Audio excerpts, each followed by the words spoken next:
Hi, I'm Jennifer Cohn, and I'm here today with Ray Lutz, who is the Executive Director of Citizens Oversight, Inc.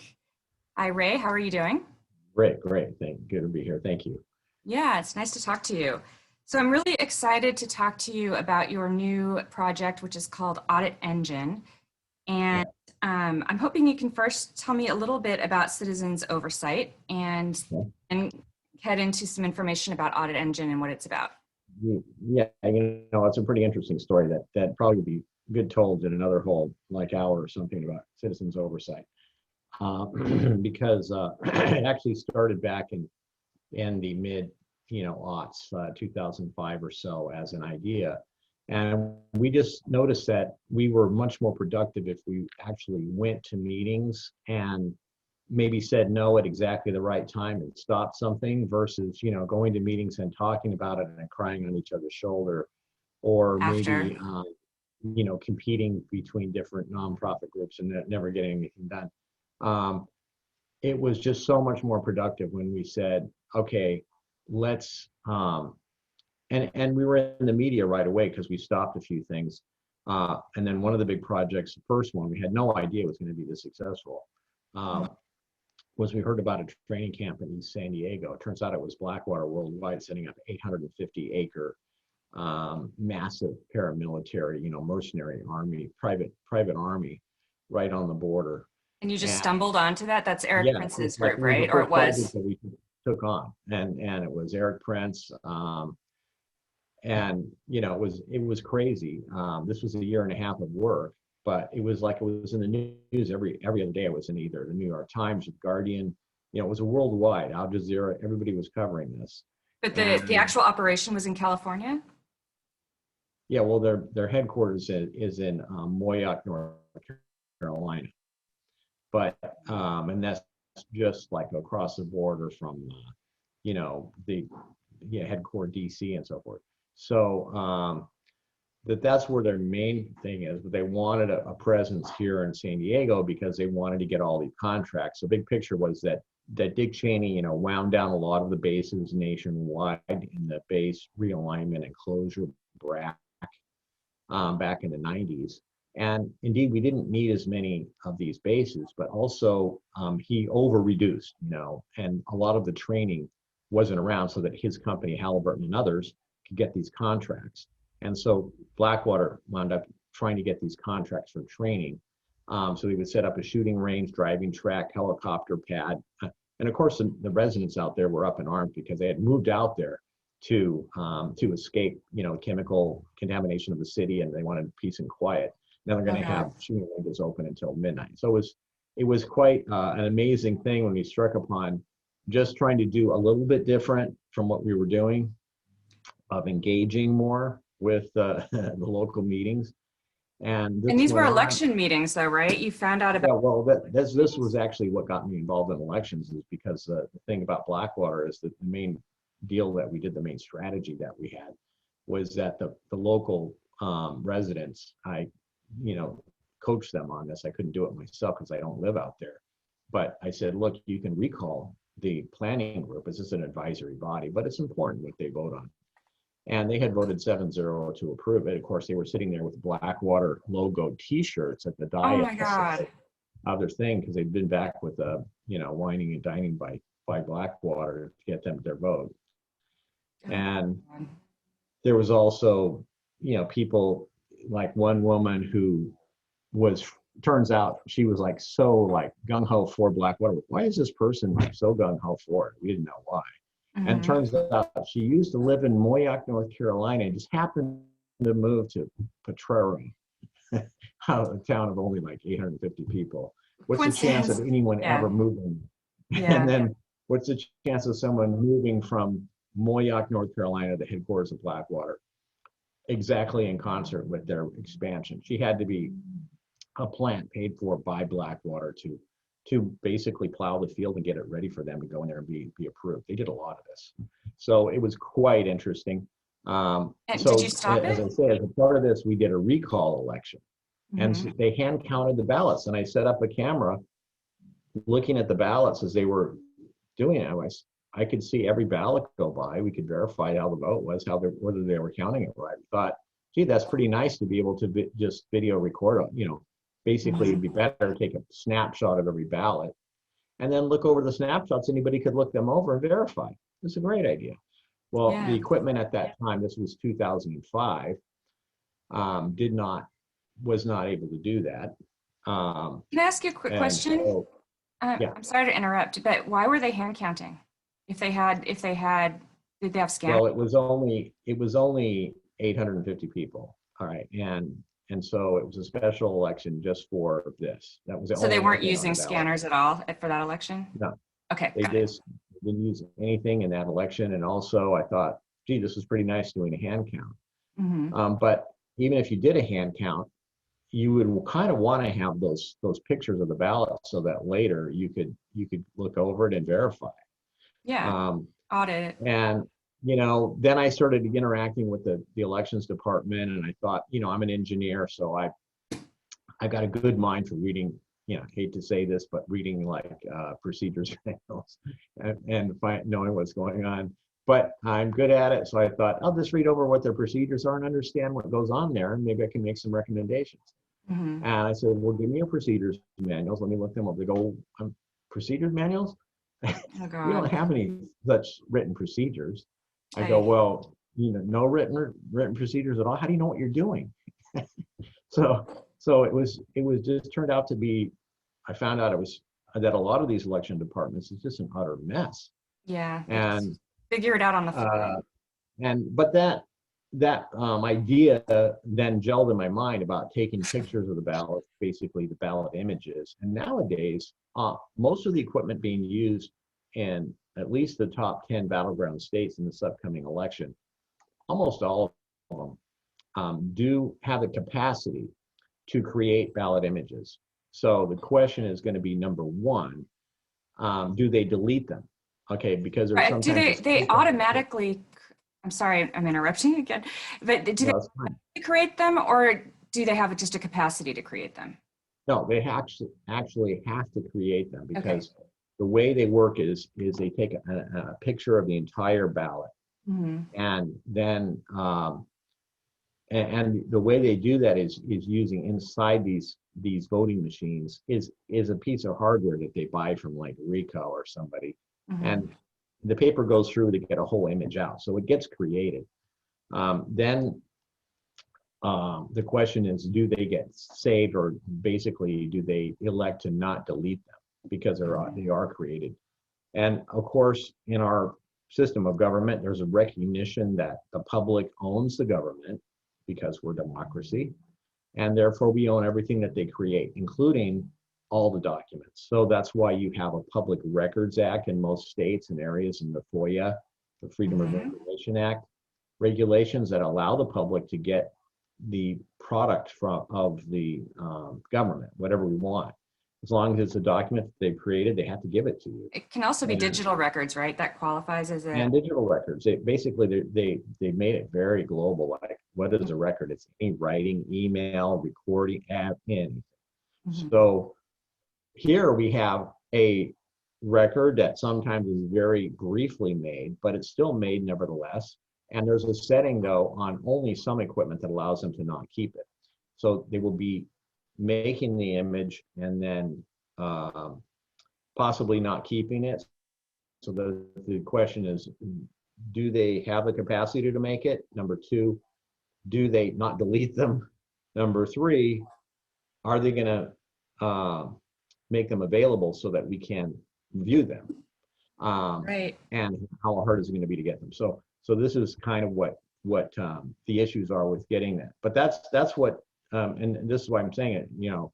It was 2008 when I actually wrote down this idea for ballot images, and I was trying to push Deborah Bowen at the time. She was the Secretary of State to trying to do this, but there was no equipment to do it. And fortunately, now the equipment does do it, and so therefore they're all doing it that way. And so therefore we have this ability to have this other channel.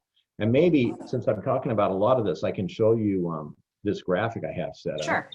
And I'll just share my screen here and kind of point out and sort of make some points here because there's some terminology issues that people stumble on. Let me see, can I make that Yeah, a little bit it's good. bigger? I guess, can you see it okay? All Yeah. right, so we'll start over here. You have a voter with a pencil or pen, right? And they the best way to vote is with a hand marked paper ballot. Okay, and this means not a machine making it for you, but just a piece of paper, and you fill in the bubbles like a scan font form. We're all familiar with this now. With a ballpoint pen, usually. You usually a pen. Yeah. Just the icon had a pencil. They didn't have Oh, right. Yeah, you don't uh, want people erasing it. But yes. right. But indeed, they would still accept it if it was a pencil. I mean, it's just a Right. marking. But it'd be better, I advise people don't use a pencil, So this is the start of getting the paper ballot. Now, these could be, we were talking about this earlier, a new thing called a ballot marking device. And there's several different kinds. First of all, we have the issue of what kind of ballot is this, because there's so many different styles. What is a ballot style? It means exactly what are the contests on the ballot and what language it's in. Usually that's the two things, but how the contests get on there is based on your geography, what group of ballots it's in, and also what party you're in. If it's a partisan, like a primary. Right. What voting district you're in. Yeah, right. So it depends on which party you're in, like whether you get to vote in the say the Democratic, Republican, Green, Peace and Freedom. There's all these parties, and then also your geography determines who you get to vote for, which school district, city council, fire board, water board, hospital district. There's all these overlapping districts, and it's a real mess, because different groups decide like where the boundaries are. There's all this gerrymandering going on. So almost nobody, if you ask them like, all right, which assembly district are you in? That's a pretty important district, but most people in this world won't be able to tell you. They won't even be able to tell you like who are the senators or sometimes the governor, just don't know. Or even which state are you in? You'd think they'd be able to answer that one. Right, that one. So it is a hodgepodge of what you get on the ballot. So that's the first step of so they may print out a special ballot with your style, and then you could fill it out, or you could have the ballot marking devices print a ballot just like this, but fill in the bubbles for you. All right, at least then you can verify it in exactly the same way.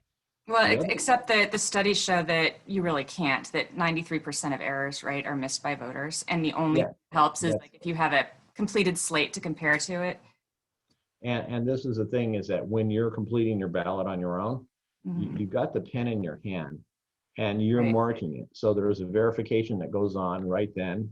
Exactly. There's a immediacy about it because there's no delay between your action and when it gets actually printed. These ballot marking devices, you do one action, which is press the screen, another action of where it's printed. So how many people get that ballot out and take a look at it and review it carefully? Almost no one, because they don't even tell you to do that. I went and voted it on a BMD in this last election, and they said to me, make sure you check everything before you press the button that says cast my vote. And what that does is print it out. All right, and then you carry it in, they put it in the slot. No one told me, look over the printed output and verify that it is the same as what you voted for.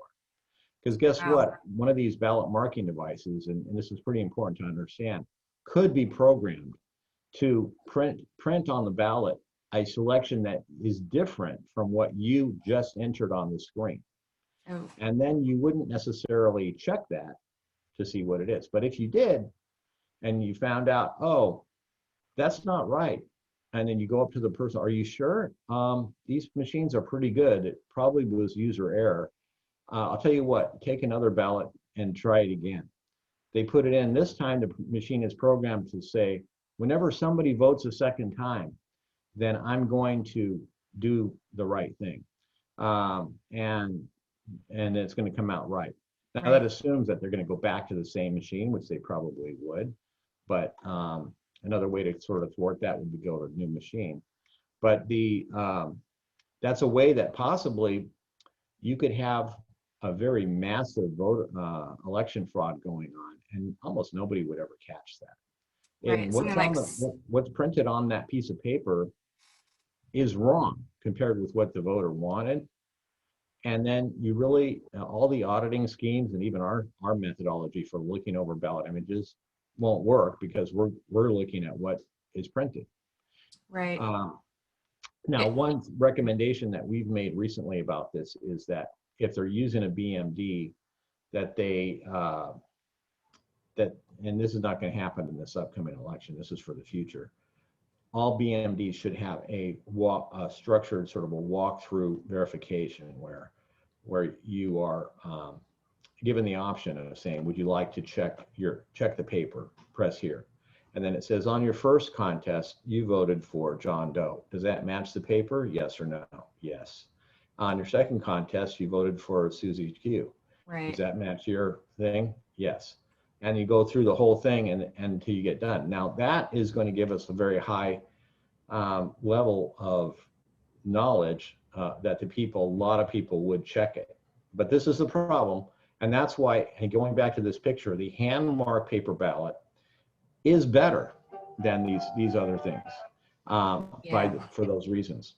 Yeah, and now, it would also take a really long time to do that. Just briefly, the thing I've been recommending for this election, which is actually what the authors of that Michigan study, the one that found that 93% of inaccuracies go unnoticed, is that voters find and complete their sample ballots before they go to the polling place and then use those to compare against the printout, especially as to down ballot races, because most of these printouts don't even put the party affiliation next to somebody's name. And so if it's pretty far down the ballot, you probably haven't memorized their name. You just were, or maybe you have, but you probably haven't.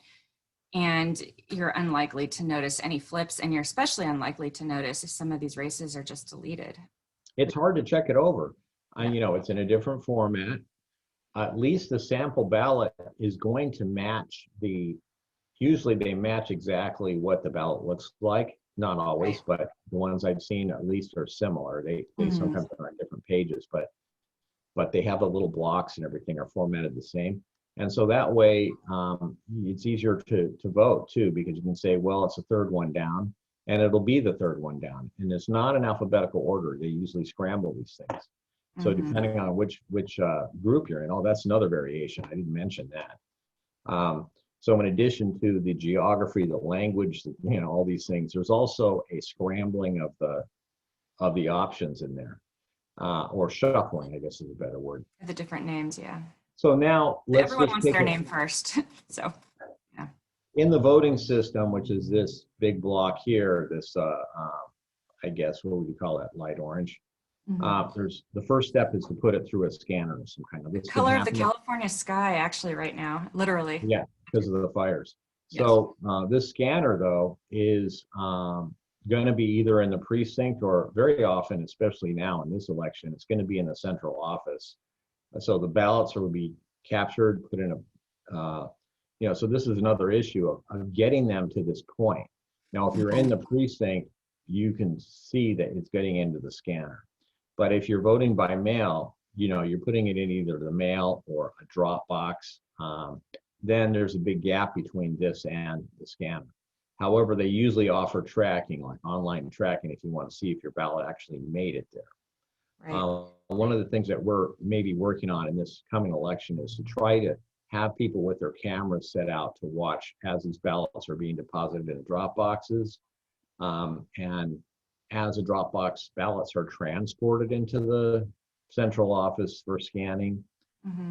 Also, are there bogus drop boxes out there that are getting people to deposit their ballot into a box that goes nowhere? I mean, you put those in communities that you think are going to vote against for your opponent. Oh God! Just get rid of the ballots.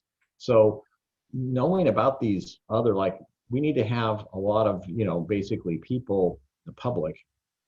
And what we're setting up is a thing where you can take your camera and take snapshots or small short videos of what's going on and upload that to the site, and then have other people help going through the website and looking at the pictures and say, that looks suspicious, or, that's the fifth time I've seen that license plate pulling up to deposit ballots. That's kind of weird.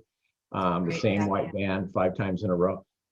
You know, there's things that we don't know what's going to happen, but it takes a lot. Is that part of Audit Engine, or is that something? No, that's not, and that's why, but it is a requirement that before we ever get to Audit Engine, you know, we've got to get the ballots to represent, you know, what's the voting. So this is outside the scope of Audit Engine, but still within the scope of Citizens Oversight. Right. We're trying to make sure that everything is run properly, and it's just one more little project that it looks like we're going to be starting for this election. Right. But getting back to Audit Engine now, let's try to focus here. So the scanner, it scans these, as I said, either in the precinct or in the central office. Then there is a ballot image that's created. Now, this is a very brief block diagram. I'm not including every little step in here. But in the process of scanning in real life, there is these scanners out in the field, in the precinct, and they have to get the results back.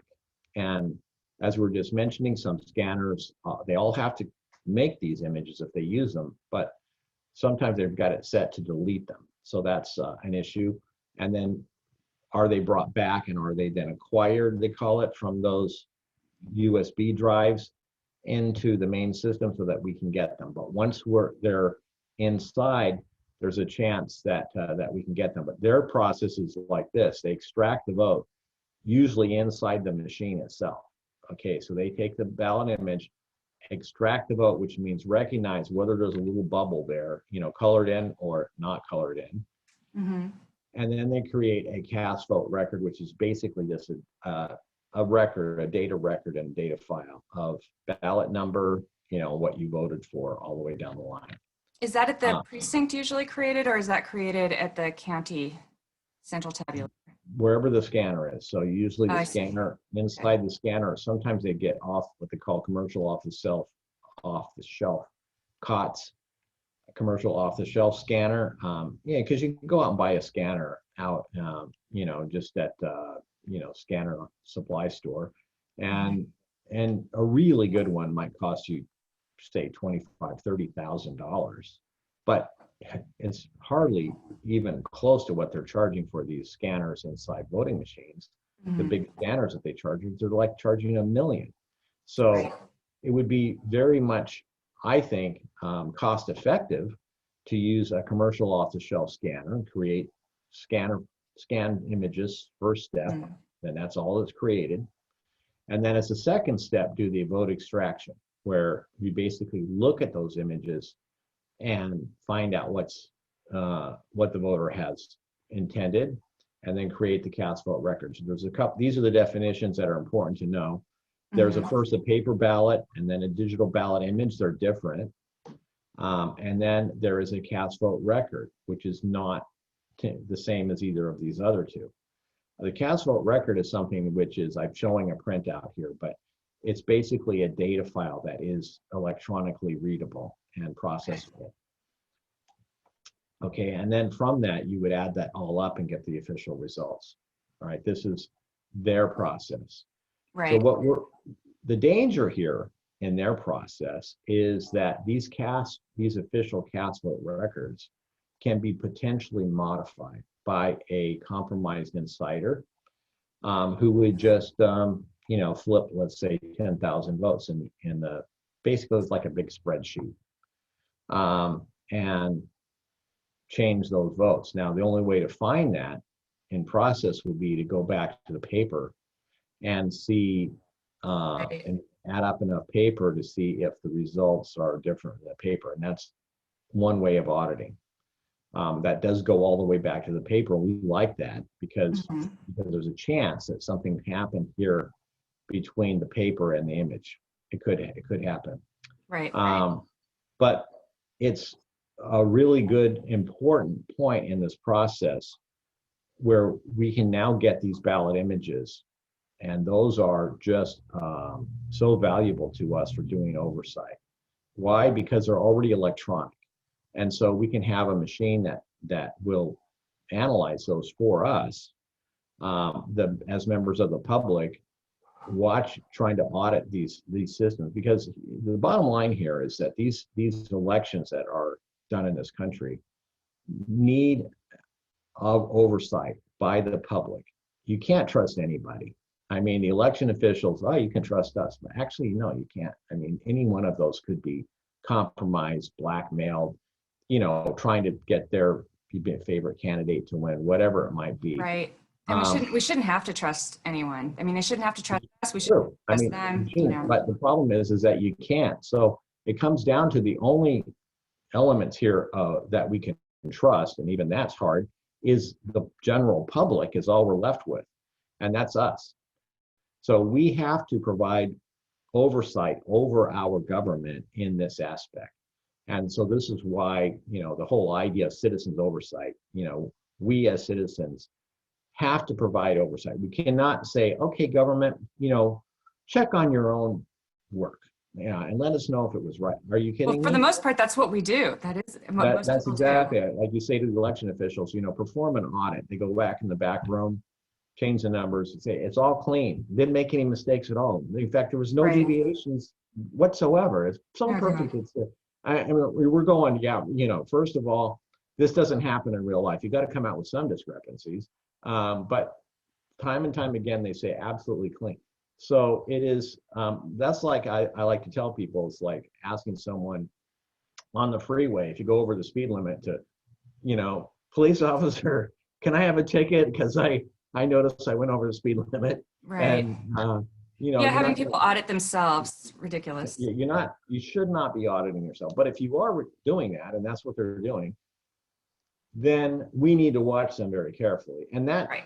that can have a chance of working okay. So that's one of the things that we do is a program called the snapshot protocol. And essentially, it's getting the results and comparing that with the audit that they're doing. And the problem is that the results, at least in California and many other states, are incomplete when they're doing the audit. So we have to catch that snapshot of where they're drawing the line and saying this is what's included in the audit, and then Right. comparing back. So you have to be diligent about where you get these files. And I'm not going to try to cover that here, but No. it is another element of what we do, because we're not going to be able to do ballot image audits for every state and every county in this coming election, but a lot of them we will. Well, let's get into that. So when the ballot images are captured, what we're going to do is, if we can get them, those are uploaded into Audit Engine, which is basically a cloud-based service.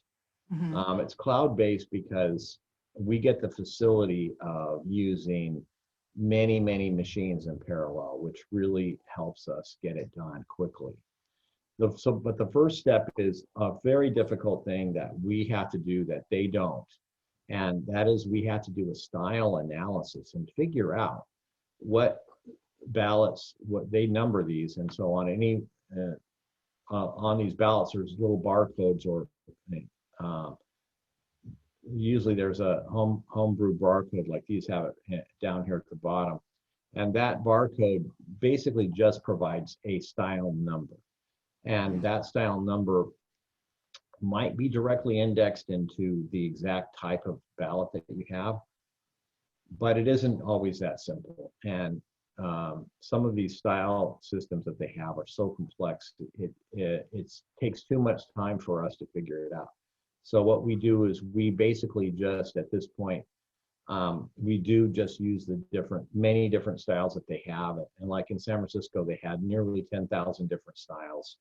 Because they have 3 languages, 2 sheets, 9 parties, and so there's 57 variations for every single precinct. But that isn't the end of it.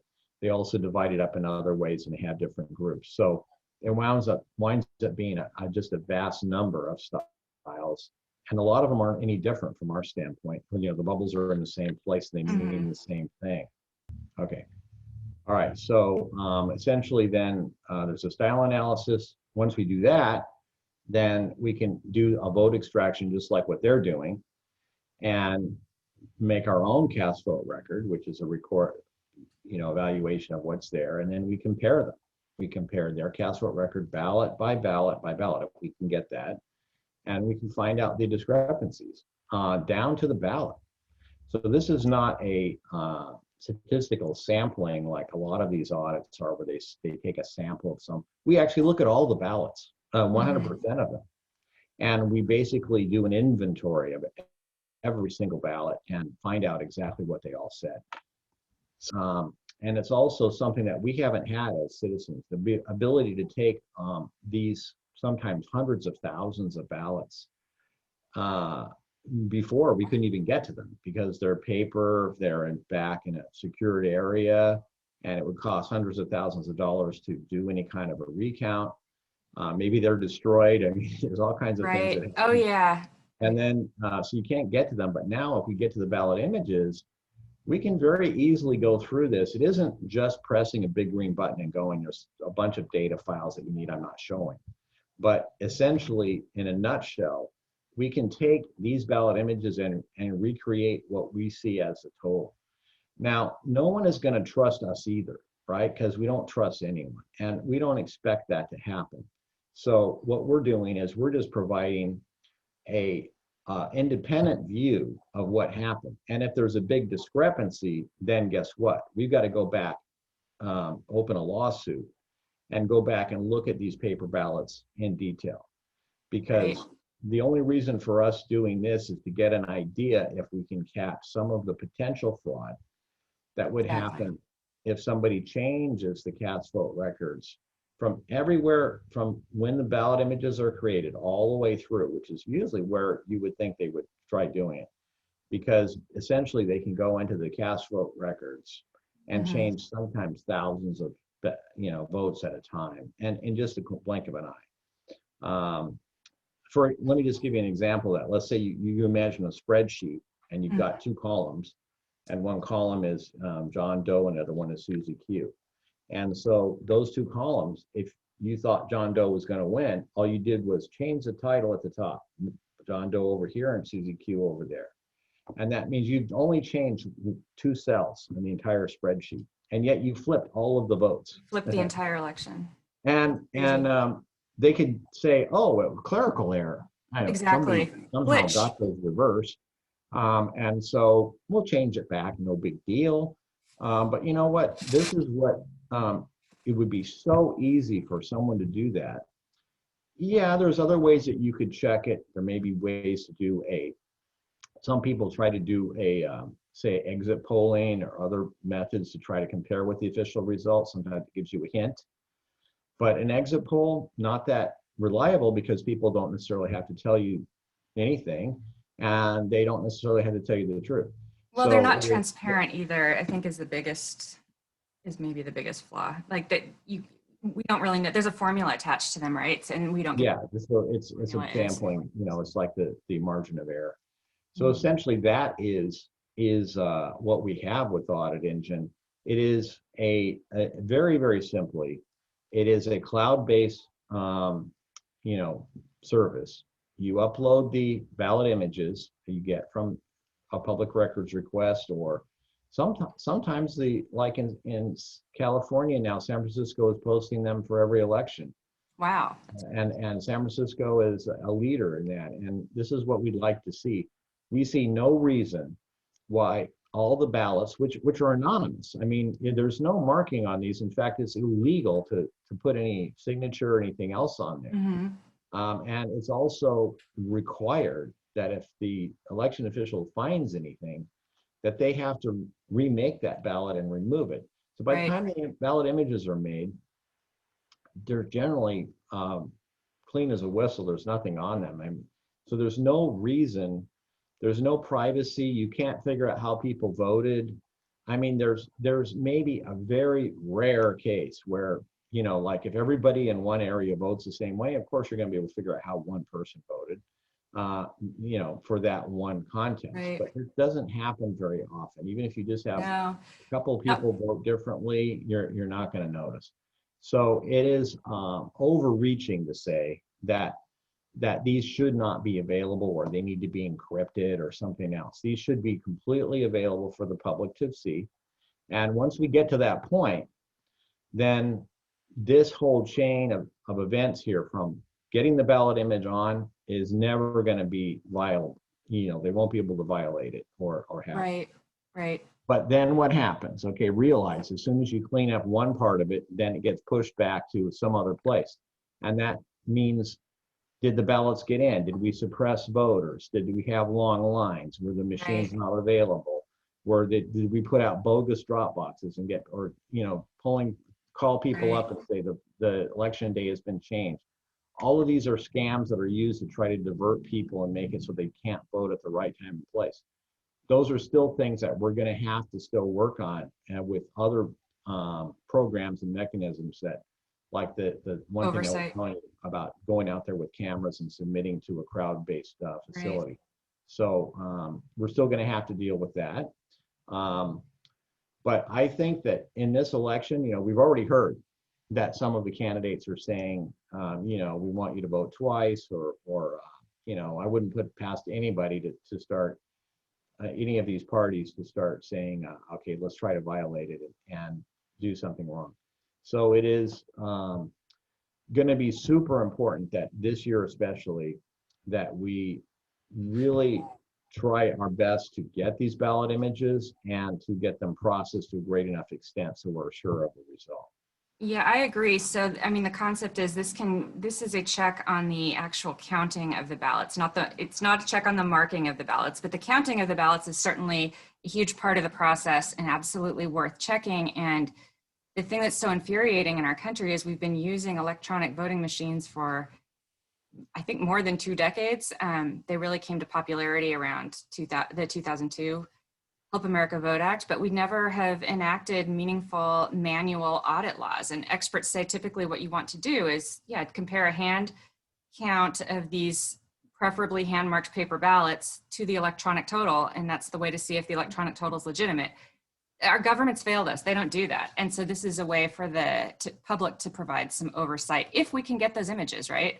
So how Well, they do have some of that is done. I mean, they have in some areas at least the idea that I guess I'll stop sharing this now. The yeah, idea that they will be doing some hand tallying of ballots and comparing with the right. official result. But This not in a is very robust way is This not, is from 2016, just to give you an example of what's done in California and San Diego. And this is when we sued Michael Vu over this. But mhm. this grid right here is the actual approximate, well, the ones that are colored in are the precincts in San Diego. There's quite a number of them, like around 1,600. And then the ones that are black are the actual ones that were selected randomly for the audit. And then the issue here is that there's these panes, there's sort of these layers here, groups of ballots. And the front one is the polling place ballots where you actually vote in person. The second one back is the early received vote by mail ballots, which, if you vote early, you get it sent in. They get it processed before election day. And they don't total it up, but they get it all scanned and everything. And then the second one are the later. They're not late, they're just later in the process. They've gotten in Right. on time, but they just are not processed by election day. And finally, provisionals, which they have to check on. So these 4 panes, they were only doing the first 2, and they were omitting these 285,000 ballots from their audit. And that was the cause for That's for um, In San Diego, right? yeah. I think sometimes when people hear this stuff, they think we're being too particular because so they were omitting all the provisional ballots and they were omitting late arriving, but still timely, later arriving vote by mail ballots. Michael, the registrar in, Here's the actual number. So it was okay. 195,000 polling place ballots, and Hmm. these are organized by precinct, naturally, because people vote in their precinct. Right. And then these and this are the 292,000 vote by mail ballots that were received early enough to be included in election night totals. Wow. And then these down here were the 285,000, including the provisionals and the later vote by mail ballots that weren't included in the audit at all.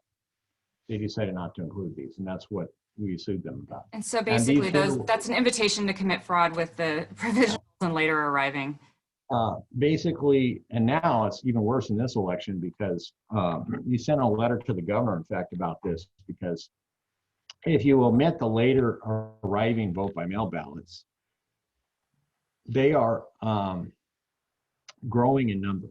Okay, so it used to be that, well, it was 1962 when they first, introduced these machines, and almost no one voted absentee.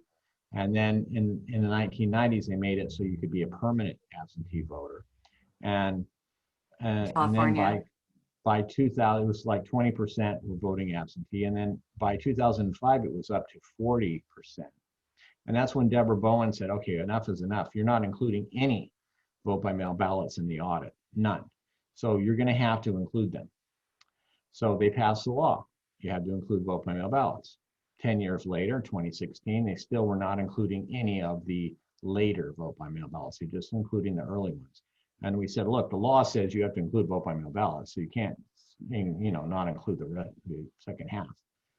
And so we won the lawsuit, but they changed the law right after that to make sure that they were not violation of anything. And this is what happened. You've got the courts; they're kind of in bed with the other officials, and they don't want any official to have to actually ever be found breaking the law. And what's so infuriating though, California's audits, as flawed as that is, they're better than most of the country. Compared to most of the country. And it matters. So if California is leaving this huge gaping hole, that really provides an invitation to states like in the South, if they ever get around to doing any kind of audit, to say, well, look, California isn't auditing the late arriving vote by mail ballots, and they're not auditing the provisionals. So for us too. Exactly. So they do kind of get that way. But it's essentially now it's going to be worse because you have maybe 90% of the voters will vote by mail. In California. It was 66%. So if you're going to increase it, maybe it goes to 90, maybe even more. Yeah. Well, and then a lot of times, the later arriving vote by mail ballots, the ones that are turned in the last few days or on election day, or just postmarked by election day. They don't even have to get there until 17 days later now. Those ballots will be the majority of the vote by mail ballots. And then now you have 90% are vote by mail. You're going to have a majority of the ballots that are not audited. And that's horrible. It's insane. Horrible. So we've got to get, and this is another reason why the ballot image auditing, I can't get it all done now because we just don't get the ballot images from every place. Some places are easier than others. Florida looks like we can get them at least.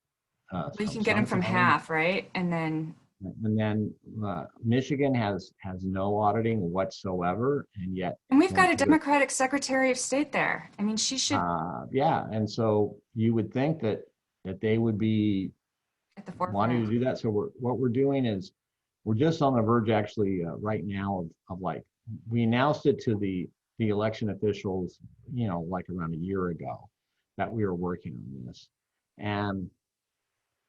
And then now we're going to be announcing it again. We actually haven't done that yet to say, it's ready, because it's still hard to be, there's no real standards across this whole landscape. So every vendor has their own way of doing it. All the files are different. And then every county can do different things. So it's very hard to have something that's prepared that will just instantly handle everything. So what we have is the ability to handle a subset of things. And as we do it, we're going to have to adapt the program to some extent and accommodate different variations as we move into this. How long does it take? Oh, sorry, go ahead. How long does it take to conduct a ballot image audit of, like a statewide election? Oh, would you do the entire ballot at once? Or a state? Yeah, so in fact, I was just running an extraction basically. It might even be fun to do it. I don't know if we wanted to get into that, just watching it. It's not in very much detail, but let me just, I'll just sort of let it run by here and you can see it happen. But this is Volusia County in Florida. It's one of the larger counties. We're actually missing one of the ballot image archives, so we don't have them all here. But basically, and I'm in the wrong window. Let me get the right one. Here we go. So this is actually running in the cloud, what you're seeing here. Mm-hmm. And I'm just going to go back and pick up a thing which is extracting the vote. So we've got it starting.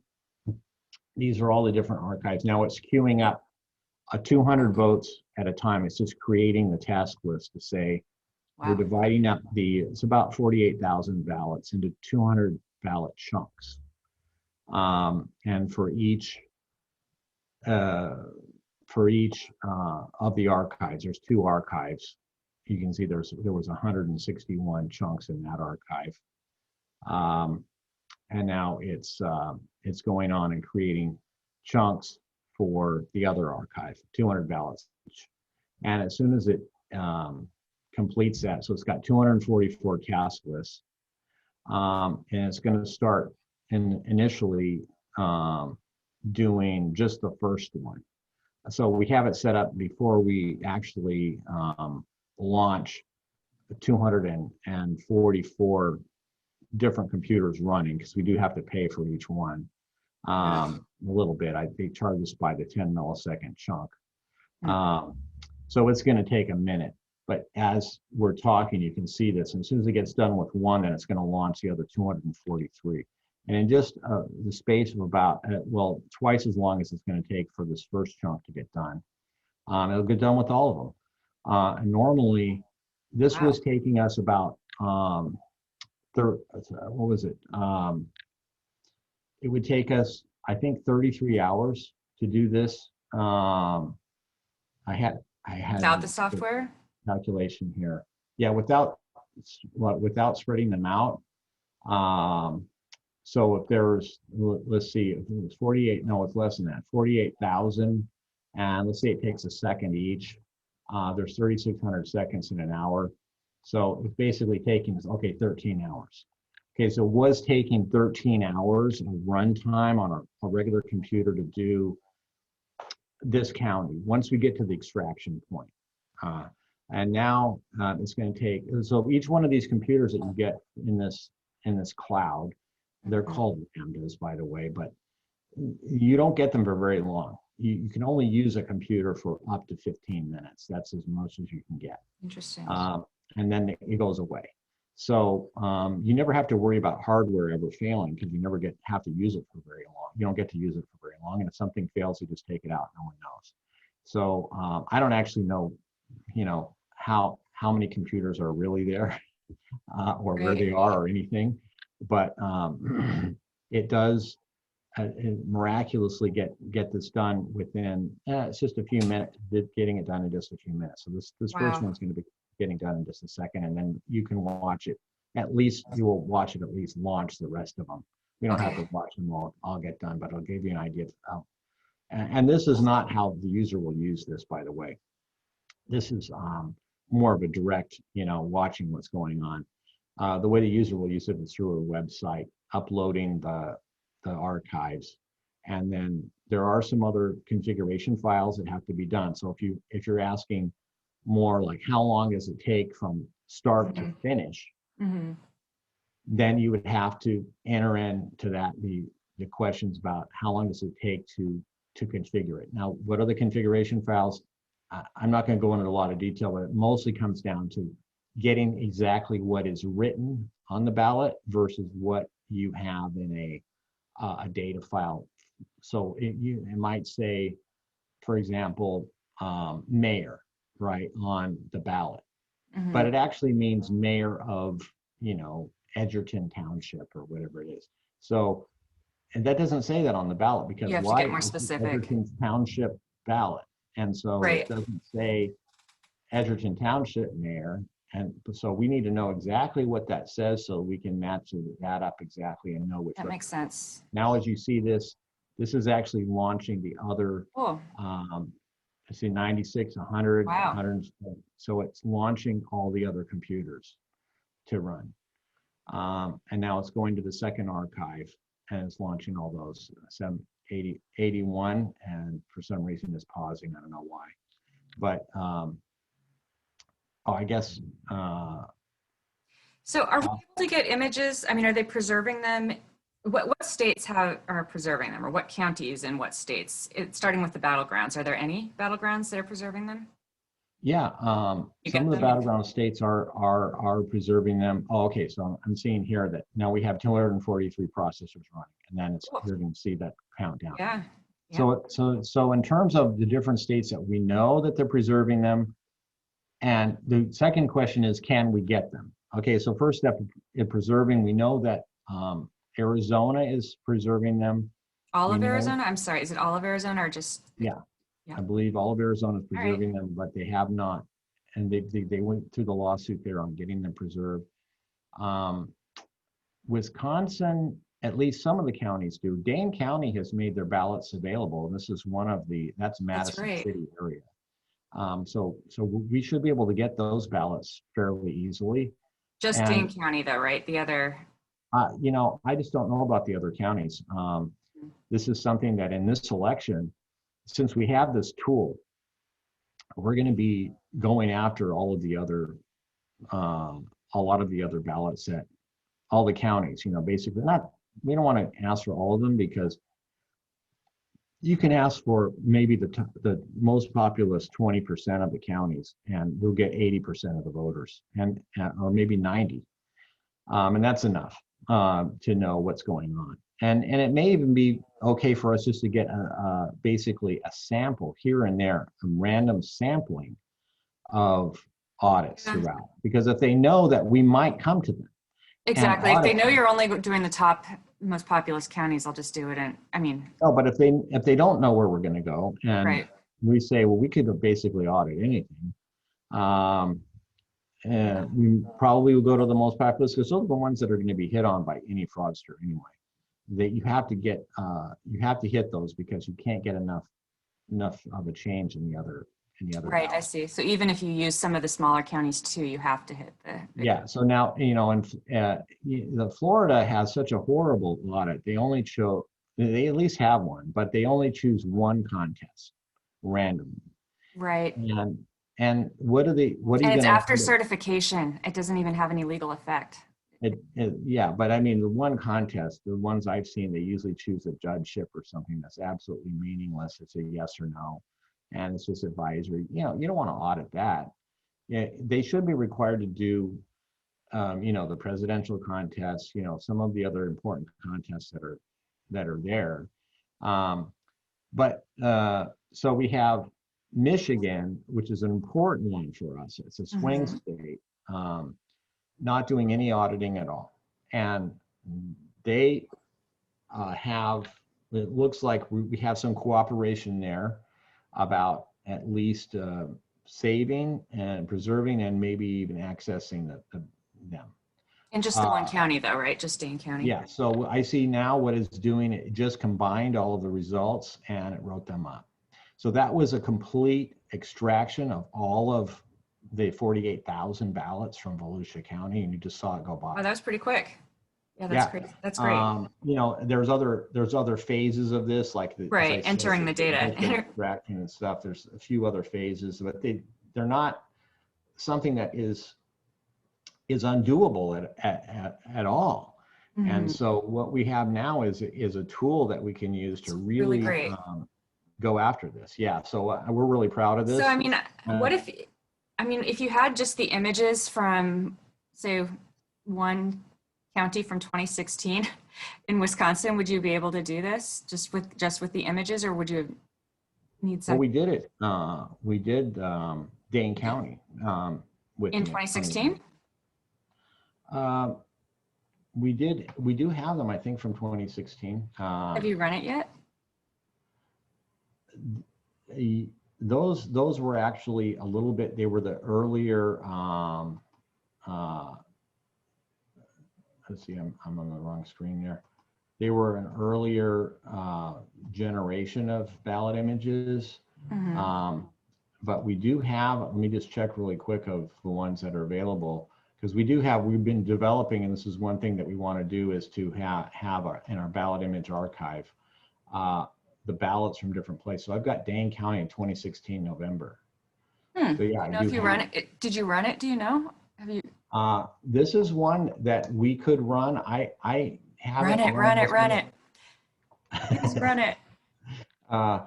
It does take some work to do it. It's about 150,000 ballots in this set.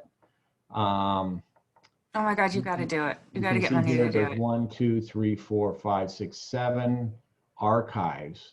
And this is the earlier generation. So in these archives, they actually have, for every ballot, there's 2 files, and one for front, one for back.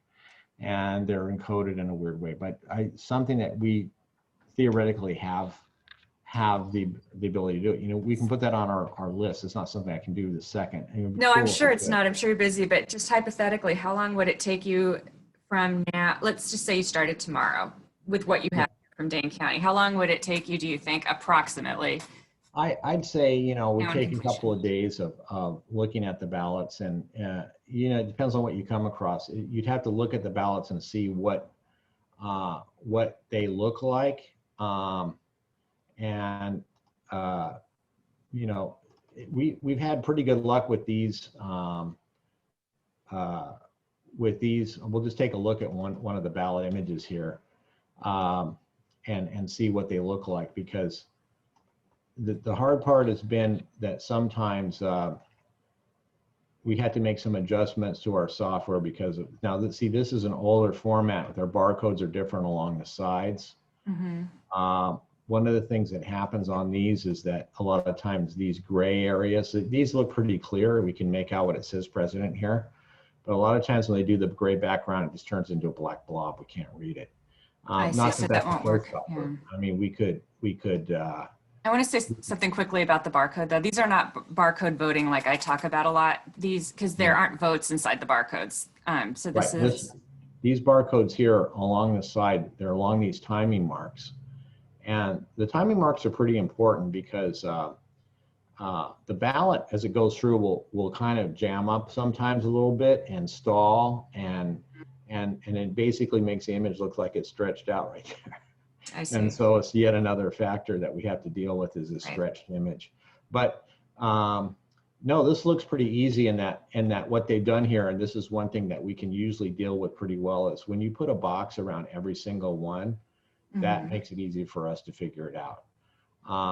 We initially did it that way, and then now we're doing it with kind of an OCR first kind of thing, where we look at the characters first, Yeah. and then map it in. So yeah, you know, this is not the only thing about this that I would kind of drag my feet over, is that this is the old timing mark and barcode thing. And so we would actually have to adapt to that, and they're not going to use that anymore. So if we did that work to adapt to this barcode, which is, you know, we know how to decode it, but it's just in a little bit different format, then, you know, we would only be looking at the older contests. So looking at the fact that we really need to be ready for the 2020 contest, probably going to have to turn you down on doing this one. But this is something we Someone could do gave you $1 million.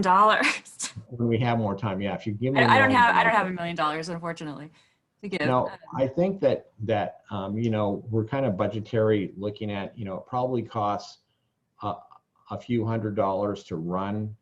You know, when you start running hundreds of computers at a time, and they charge you at the 10 millisecond increment, you have to pay for that. So there is, you know, for each one of those runs I do, it might cost me $50. I'm just guessing. Right. But it's fast, but it's a little bit costly. It's really important for us, though, because we only have so much time in between when the election happens and when we're done. So yeah. I did want to ask you just briefly, just for a little bit of context. So Michael Vu is the registrar of San Diego, which is the county that you're in. And I think people think of California often, or at least by people, I mean myself. This is how I used to think of us, as being in kind of this bubble where we don't have to worry about such things as election fraud or, yeah. And so Michael Vu is the registrar, as I said, and he came from Ohio's largest county, which I can never pronounce correctly, but I bet you can. It's Cuyahoga County. Cuyahoga County. Yeah. He left there sort of amidst scandal in 2000 and what year? 2007? Well, he was in charge of the 2008. 2004 election in Cuyahoga County. That's the Cleveland area. And this was the presidential, right? With presidential year, and it was between John Kerry, George W. Bush. This was also the state that the president of Diebold told the Republican Party that he would guarantee the win for the Republican Party. Right. And then we also had during that time, right after that, Bob Fitrakis, and actually this book right here, I have. It's Witness to a Crime by. I need to read that. About the Richard 2004. Phillips. Hard to get because they're out of print. Was that right? Most of it is a bunch of data tables and data that they were collecting. They were able to get the ballots at that time just with a public records request. Wow. And so that's another reason why actually you need your images, because it's so hard to get the ballots now, right? They won't with the public records. Well, it's hard to get the ballots, but it's also hard to count them. I mean, if you did get the ballots, you got a whole bunch of pallets of boxes over in the corner. How much work is that? We can sit here and run this through the machine on the images. Yeah, it's not perfect because we're not getting back to the paper. Right. But we can process them all very, very quickly. As I say, they're not perfect, so we still need, I should emphasize this, we still optimally should have a paper-based audit that looks at the paper and validates that the results are correct based on a sample. And if we have that, that also validates the images because they're in the middle. And you can't have an image that's hacked without seeing it in this other audit. So then that validates all the ballot image audit that we're doing. But with that said, that still doesn't capture all the rest of the issues, of the voter suppression and all that. You still got to do all that stuff. Right. No, I think, I think everybody understands that. What drives me crazy actually is the reverse, which is that people who complain, who focus primarily on purges or long lines, sometimes pretend we don't have to worry about election security, the actual tabulating of the votes, and that's just not true. I do want to point out that Michael Vu, because I did some research just before we got on here, since I know you have sued him in the past, that it was his office where 2 of the county clerks were convicted of rigging the 2004 recount by selecting the precincts for the recount rather than it's sort of like a partial recount that was done under Ohio. You know what how they caught them? But they were supposed to do it randomly, and they pre-selected them, and yeah. Well, what they did was they actually pre-counted you pick some random precincts that you have to hand tally, and what you want to do is not have anybody touch those ballots, like leave them in the boxes, randomly select them, pull them out as everybody's watching, open them up, and then hand tally them and then compare that with the result. What they did instead was, before they got to that point, they took the boxes out before, and they pre-counted them to make sure that it was going to come out right. And the reason that they got busted was because they did not re-scramble. So what they did was the sort and stack method, where they put, in 2 stacks, you put all the John Kerry ones over there and the George W. Bush ones in that pile. You got 2 piles, then you just count them and see what the count is and see if that matches, your paperwork before you get started, because they didn't want to have an audit. So they forgot to jumble them up again, and somebody knows. That's right. They just put them on top of each other. So when they took it out of the box, people are going, wait a second, how did these get in order? Because in real life, you don't have all the Kerry voters, arrive first, and all the Bush voters arrive to the precinct later. This would, even though there's a statistical thing for that, absolutely never happens. It's like against the law of entropy for that to happen. So you can't, so they had to admit, yeah, we did actually pre-stack these. And he defended them, right? Michael Vu actually defended them, I think. Well, I'm not literally in court, I don't think. They were convicted. They had to admit that they did it. So then the question was, is that something that should be illegal? Of course it is. They appealed it, and because the courts are in bed with the officials, they said, no, it was no big deal. And so they reversed it.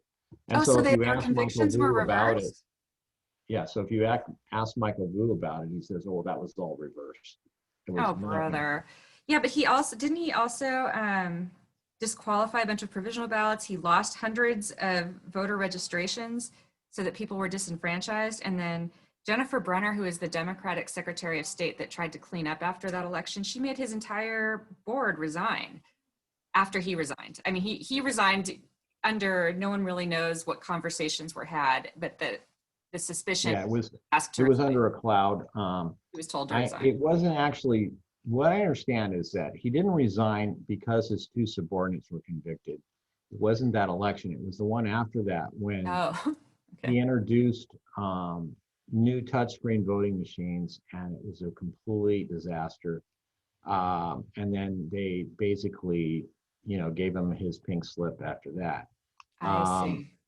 and but it's and then the weird thing is after he was fired, um, he was hired within 2 months without looking for anyone in San Diego, so he immediately got a new job. Somebody reached um, out to him and said, "That's the kind of guy we want to lead San Diego." yeah, that's the kind of guy we want. He started as the assistant registrar, and then Deborah Seiler, who was here before, and she was, interestingly enough, used to be a salesman for Diebold. Oh, dear and God. And so then when she went and became the registrar, they happened to buy the Diebold machines, just, thousands of them, millions of dollars worth. And she was pretty cooperative, I have to say, generally, even though they didn't have any written procedures, as I said, but she was cooperative to the extent that, she did answer our questions. She helped us understand. It took 2 years of question and answer to figure out what they did, to learn about the manual tally, and to understand how important it was for us to watch it. But we're way past that now. We're now understand a lot of what they're doing, and now we're able to really watch what they're doing, because before we couldn't do that. I mean, we go in there, we didn't have a clue, right? They'd say, yeah, Right. this is the way it's done, and we figured it was. And so now we know how it's done, we know what they're doing, and so they can't pull a fast one on us. And this is so very important. And also the fact that the Audit Engine is, basically owned by Citizens Oversight, and it's not something that is owned by the voting manufacturers, or the manufacturers of these other systems, or owned by the government, and they can control it. It's something that we own. Now, Right. people will ask me, is it open source? And it isn't, but we have and we don't understand. I mean, it would be nice in some respects to have it all open source and have a lot of people working on it, but it doesn't really benefit us because, at this point in time, at least, but we do have open data. So you can follow every piece of data through this Yeah. system and see how it gets dealt with. And plus, you're And not so, saying that, I mean, you're not saying to just do your, no, we're not saying that, unlike the look, vendors, you're not saying make this the official we result. You're don't just see any double way checking their to, work. like, if we did use open source and we said, yeah, see, we're using that open source module right there, and then we upload it into the cloud, then they'd say, well, prove to us that that's the one that you're using right now. Right. And it's nearly impossible to do it. We have this thing installed up in the cloud, and it could be changed at any time. And the way development goes, it's like it changes frequently. So if you start doing open source and you start guaranteeing you have a certain version, then you basically stop all development. You can't get anything done. Yeah. We don't want to do that. Also, there's a risk of security risks that we could be hit on, and basically undercut, either just by ruining our system or something else. And so we want to try to preserve that. And Well, there's still some I was not competition. going to criticize you for not being open source. Well, people always ask me, I just want to make sure, because Out there. I love open source. I use it all the time, but it Mhm. doesn't solve everything. No, it It does certainly not. doesn't solve much in this case. No, it does not. It Doesn't does solve not much solve at all. everything. Okay, well, thank you so much. I'm really glad Yeah, that you're great. doing this, and I hope it gets a Uh, lot of traction because I'm sure you are really worried about this upcoming election and that uh, we don't have yeah. meaningful manual audit laws, and we generally don't have manual recounts Al Franken maybe being the Democrat to seek one recently, relatively recently. Yeah, that was interesting to watch. I mean, the Al Oh, you Franken. actually went and watched it? No, I mean, I saw it online. They did Oh, an to see it, to online know, thing yeah. What where year they was would, it? Do you know what year that was? yeah, it was, that's a good 2014? question. No, I yeah, think it was like 20, maybe it was 2012, something you like know, because that, it's yeah. back a few years. And then, But the so, Democrats always roll over. I mean, Minnesota's unique in that it has better laws than most places, and that we and there was a candidate who actually had some fire in his belly and was willing yeah, and they to did a challenge a really good result. job. I like the way that they, you know, they took each ballot, they put it in front of the camera, let everybody online see it. You had the chat box over Oh, here of that's people really, I didn't know deciding that. how it And those were looked. hand marked paper ballots, by the way. And it was great. It was really a wonderful thing to see. It took a long time to go through everything. And so here's the thing with Audit Engine, you can boil it down to the ones that we disagree on. Like, what are the ones that we're not going to agree on Yeah. everything. We're going to boil it down to maybe a few hundred that we disagree on. Review those, and the rest of them we agree on. So no harm done. And if the ones we don't agree on are less than the margin, then basically we're saying, you know, we don't have a disagreement on the election. From the result. And yeah, apparently there were out of 2.9 million ballots, there were only 14 that they could not agree on in Minnesota. So that's pretty Yeah, crazy. eventually, These and are it not like was, hanging chads. It's not, but it did take some time. There was a lot they had to manually review because you're going to have a difference of opinion about what the voter intent was. Some states are voter intent states, like California. It's what did the voter intend? So if the person puts, you know, colors it in and then, oh, I didn't want that one. I want this one. They cross it out, put no and yes. Then you're supposed to figure it out and say, yeah, the one with yes does it. Michigan is not a voter intent state. It's just however the bubbles are colored in. That's it. Forget any intent. If you can't color the bubbles in right, then that's your problem. So that's a different way to look at it. well, in And any actually, event, they were able to agree on the voter intent though. well, I'm not so worried about voter intent interpretation. That's fine detail. I'm worried about the big hacks. I'm worried about the 10, 20,000 vote changes. That's really what I'm looking for. Yeah. I'm looking for somebody goes into the central tabulator and switches 20,000 votes and turns the That's election what over. I'm really worried about too. Yeah, so this is going to stop that big hack. And whether you'd use Well, it voter won't intent stop it, but or, it could detect it. It could detect it at least, and maybe eventually deter it. so good. Well, thank you very much for this session. I really appreciate it. Yeah, it was great talking to you, and thank you for all of the work you have done and that you are doing. And you're really kind of a pioneer. You're ahead of the curve on this. So I'll look forward to seeing how your project goes. Thank you very much. Thank you. Bye-bye.